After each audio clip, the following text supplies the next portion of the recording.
pernah ada pengalaman nggak yang maksudnya ini nih ada ciri-ciri gangguan jiwa gitu kan? Dia kadang telanjang kemana-mana, makan pun mereka ngambil di tempat sampah. Tapi bahwa di dalam salah satu keluarga itu terindikasi ODGJ.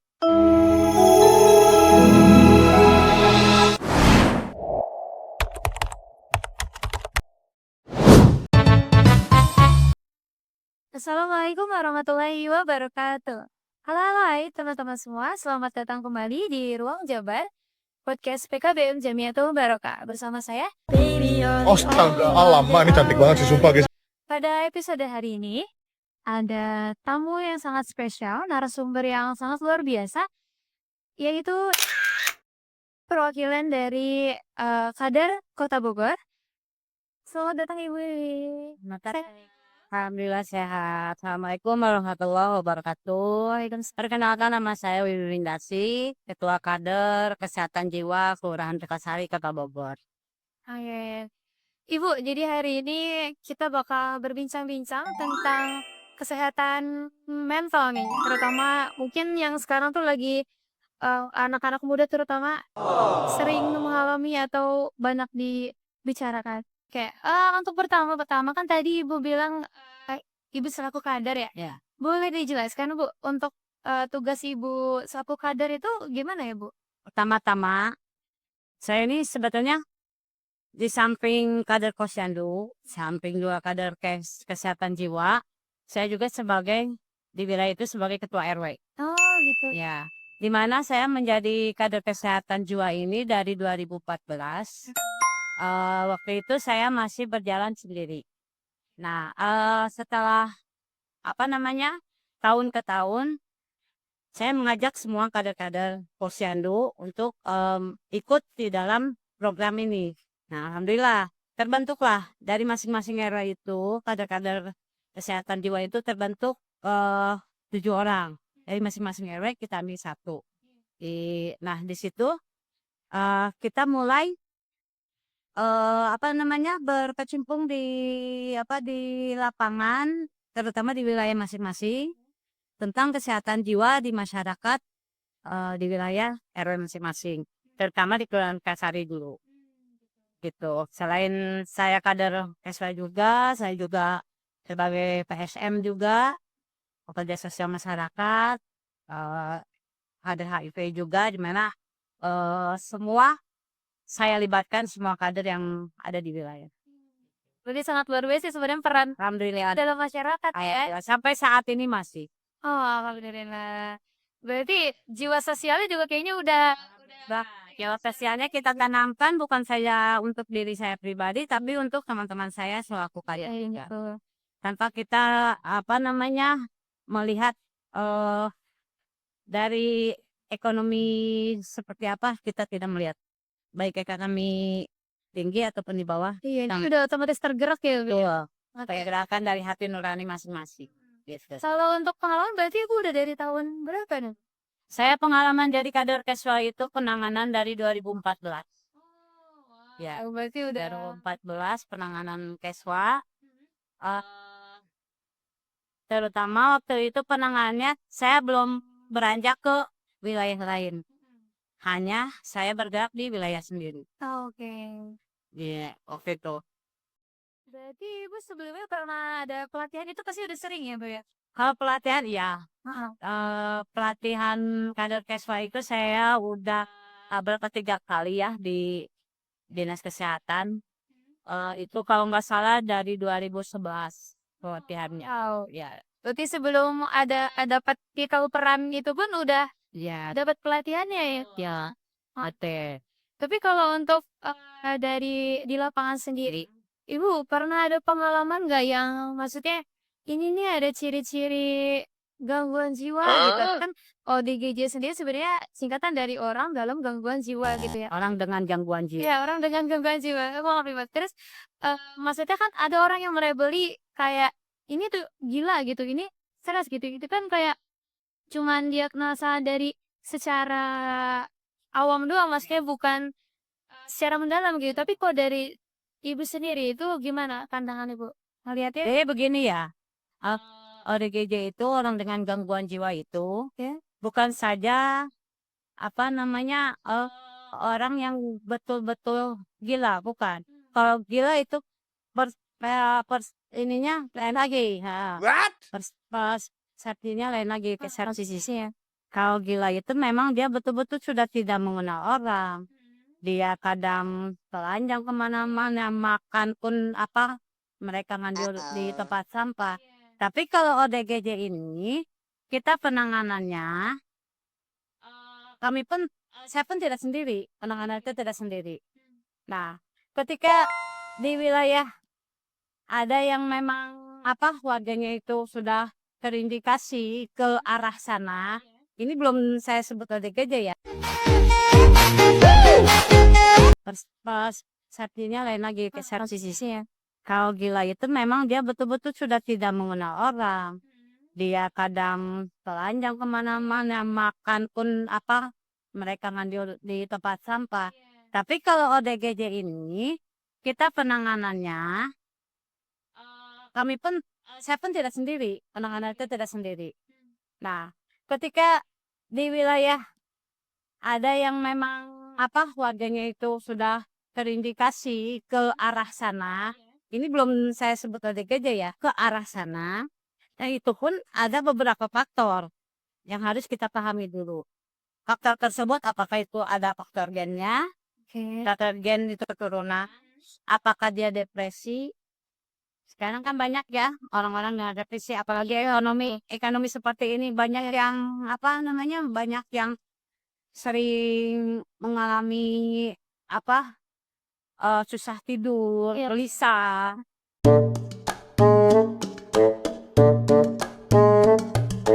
Nah, seperti itu. Itu salah satu ciri-ciri udah terganggu jiwanya, betulnya dari situ. Tapi saya selaku kader itu nggak mungkin langsung saya datangi orang tersebut memberikan screening. Saya juga di sini bekerja sama dengan pihak puskesmas Amin.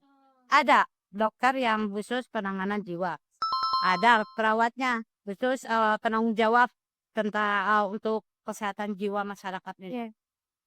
Saya di sini hanya apa membantu, mendampingi masyarakat yang memang perlu pendampingan ke sana.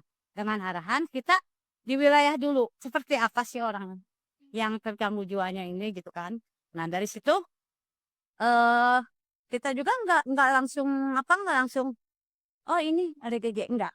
Oh, oke. Jangan apa namanya langsung menstigma dia itu ada GG. Kita pura-pura tidak tahu. Oh, bahkan ada salah satu warga saya, keluarga, sudah terindikasi bahwa di dalam salah satu keluarga itu terindikasi ODGJ. Tapi mereka tidak mau terbuka. Ini yang sulit. Iya. Ini yang sulit. Kalaupun ada keterbukaan dari keluarganya, mendatangi saya, curhatan segala macam, nah itu saya buka. Ayo maunya gimana? Kita nggak ini dulu. Kita nggak langsung, ayo yuk kita periksa. Tidak. Kita tanya dulu, maunya bagaimana? Kita nggak mungkin kan langsung main apa Iya, iya. bawa, Langsung ya. walaupun istilahnya keluarganya kan ada yang keluarga yang mau menerima, ya Iya. keluarga yang tidak Salah ya. tidak mau sampai ke apa namanya ke masyarakat yang lain terkebal. Itu yang harus kita jaga. Iya. Itu seperti itu. Nah, penanganannya di situ kita pun bekerja sama dengan semua lintas sektor, baik RT, RW, kelurahan, kecamatan, dinas puskesmas Amin, Iya. lalu kita ke dinas kesehatan. Apalagi kalau si pasiennya udah di screening dia itu kesehatan jiwa, dia tidak punya BPJS. Kita mencari holistik terus sampai akhirnya dapat penanganan. Oke, Bu. Tadi menarik ya, Bu. Kira-kira apa tanda-tanda dari seseorang yang emang harus ini nih udah waktunya untuk kita bawa gitu? Heeh. Ya itu tadi seperti yang saya bilang, dari pihak keluarganya dulu Oke. ada keterbukaan dengan kita. Terutama saya pribadi ya, ada keterbukaan.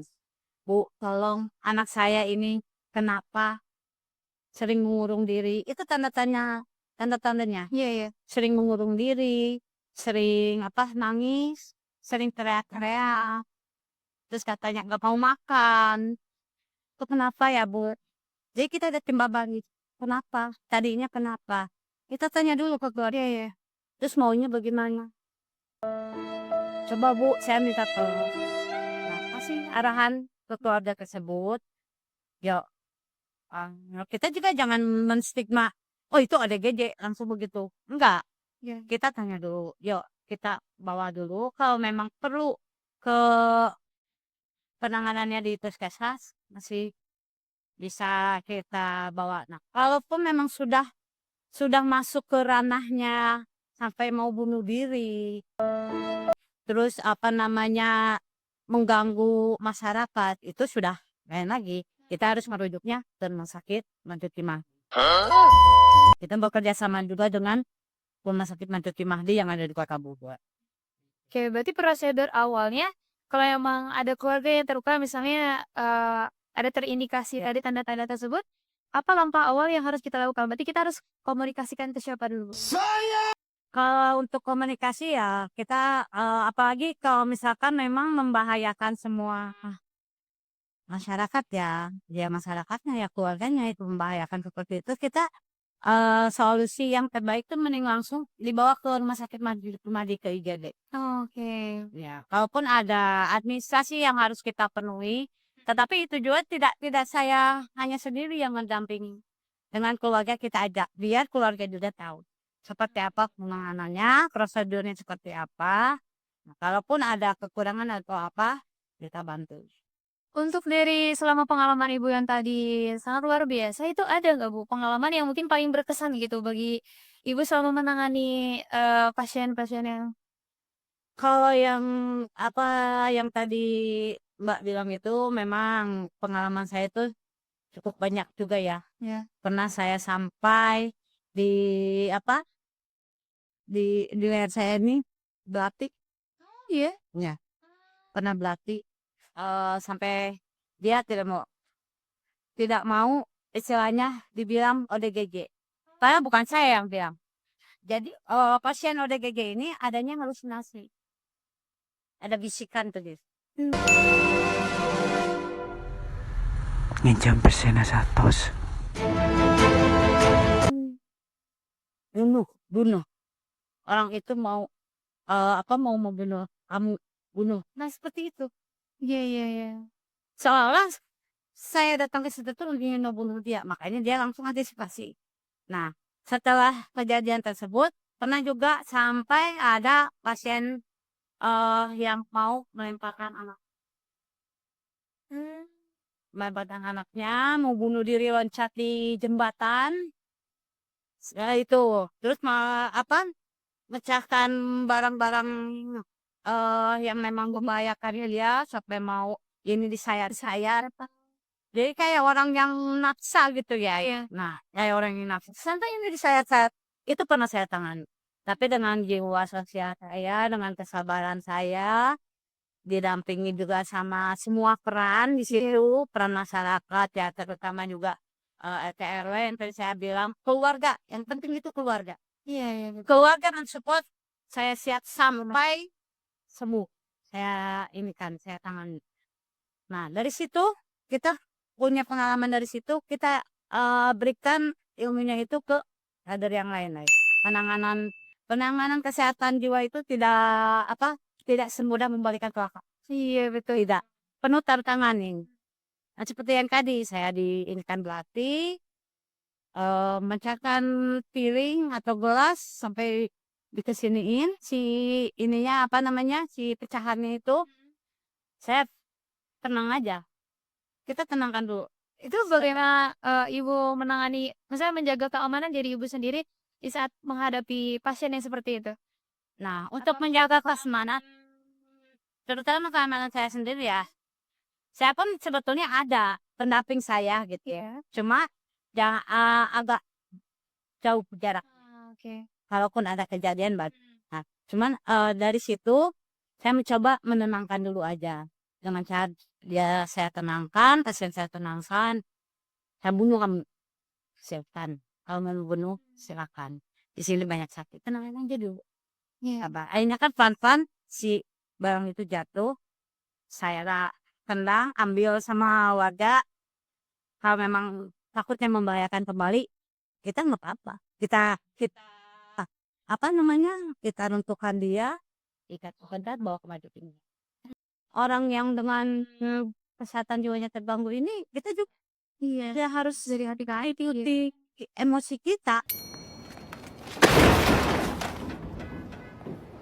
Walaupun emosi sebetulnya bisa, tapi kalau dengan emosi nggak akan Nggak. selesai. Iya, Iya, betul. penanganannya itu nggak akan selesai. Kalau menurut saya.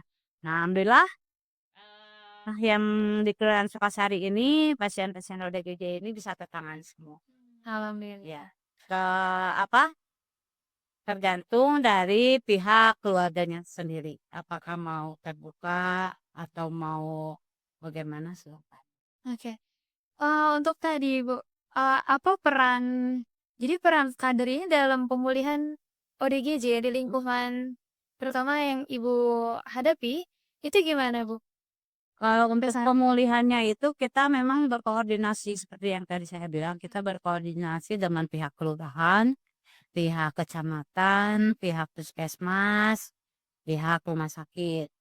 Di kala dalam screening itu si pasien ini apakah perlu perawatannya di puskesmas atau perlu perawatannya di rumah sakit.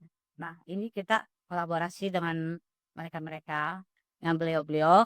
Kalaupun penanganannya di puskesmas, itu kami kader-kader membantu untuk pengambilan obatnya. Oke, untuk, sekarang ini nih ya Bu, sebenarnya tuh banyak stigma, berbagai macam stigma di lingkungan masyarakat, bermacam-macam tentang ODGJ itu. Tapi gimana yang Ibu temukan, stigma apa yang pernah Ibu temukan, terus gimana Ibu mengedukasi masyarakat tentang ODGJ ini sendiri? Oh, untuk stigma ini, kalau yang saya tangani selama ini, emang ada beberapa warga atau masyarakat yang memang stigma seperti itu tuh, apa namanya, menstigma seseorang itu dengan ucapan gila. Iya iya, betul. Nah, Oke, ngomongin tadi dari banyaknya pasien yang pernah Ibu tangani, ada pasien yang dari awal Ibu handle terus sampai akhirnya dia sembuh kembali seperti orang normal gitu, Bu? ada banyak. Oh, banyak? Ada.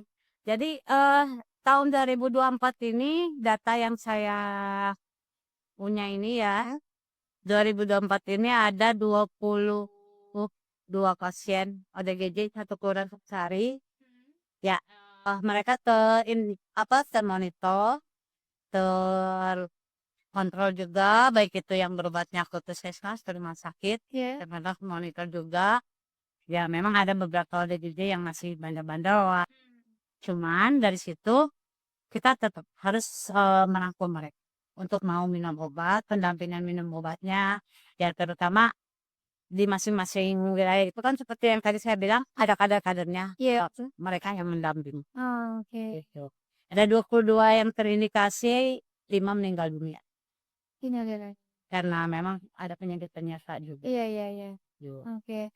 Berarti luar biasa ya. Terus untuk masa pemulihannya itu paling bentar dan paling lamanya paling bentar kan tadi ada yang sembuh sampai sembuh ya? Itu yang paling singkat? Yang paling Sebenarnya gini ya Mbak, untuk pemulihan ODGJ tersebut itu obat itu harus memang dilakukannya setiap hari tanpa putus seperti penyakit TB.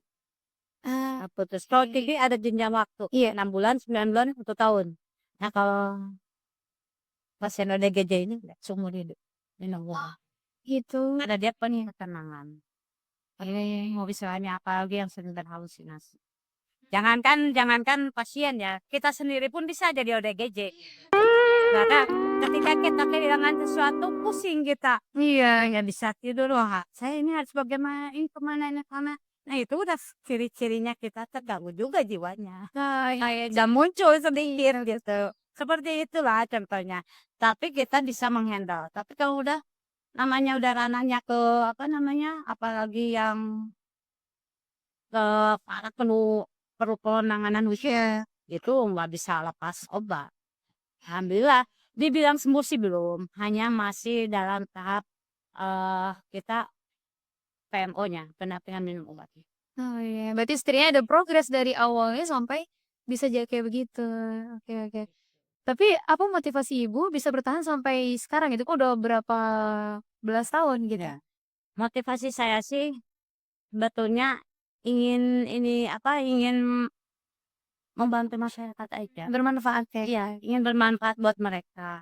Jadi yang merasakan tuh bukan saya, mereka. Iya, betul. Makanya alhamdulillah, kita kadar-kadar di sini tidak tanpa pamrih kita ini. Kita berbuat untuk kebaikan. Iya, Insyaallah, namanya kebaikan kita ikhlas, jalannya jalannya pasti iya. dilancarkan oleh Allah juga. Itu aja. Masya Allah Ibu, berarti sebenarnya ya sangat memotivasi sih Bu, apalagi dari saya sendiri gitu ya. Karena tidak gampang apalagi kita orientasinya tuh bukan misalnya uang gitu atau hasilnya, tapi niat kitanya untuk prosesnya aja itu sudah penting sebenarnya. Karena mungkin bagi kita cuma satu jiwa doang, tapi bagi orang yang bersangkutan itu sangat penting banget. Itu seluruh kehidupan dia itu yang di Buat saya nangani ya kasus kesehatan jiwa ini remaja. Satu karena dia mengkonsumsi narkoba. Oke. Terus kedua dia memang ada faktor gen. Dia inginnya sekolahnya dia wah, Oke. tapi kesulitan ekonomi keluarga tidak mendukung. Gitu. Sampai pasien ini lari-lari ke jalan raya, membunuh diri, menabrakin ke angkot. Saya yang kejar. Sampai ibunya ngejar, sampai ibunya pun terjatuh. Akhirnya ibunya suruh saya istirahat, saya yang. Alhamdulillah. Sekarang sudah menikah, sudah punya anak, tapi tetap kita pantau pengobatan. Iya. Rujukannya pun kita bantu. Oh gitu. Untuk rujukan. Nah, untuk pasien yang tidak punya BPJS pun kita bantu sampai dia punya BPJS. Yang dibayar oleh pemerintah.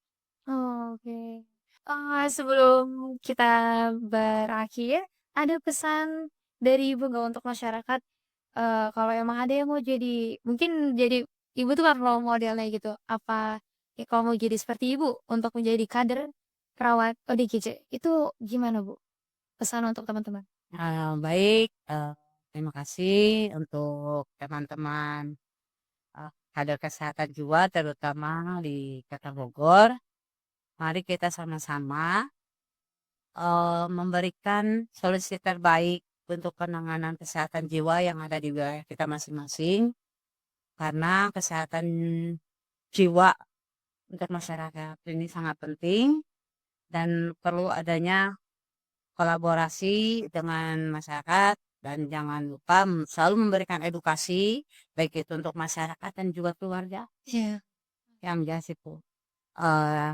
Dan karena kesehatan jiwa ini penting, maka dari itu saya mengajak para kader-kader kesehatan jiwa Kota Bogor untuk bisa memberikan pelayanan terbaik atau mendampingi serta pendampingan untuk minum obat ke pasien tersebut. Terima kasih Ibu, luar biasa sekali tadi kita udah berbincang-bincang, semoga nanti ada waktu lagi untuk kita berbincang di topik yang lain lagi.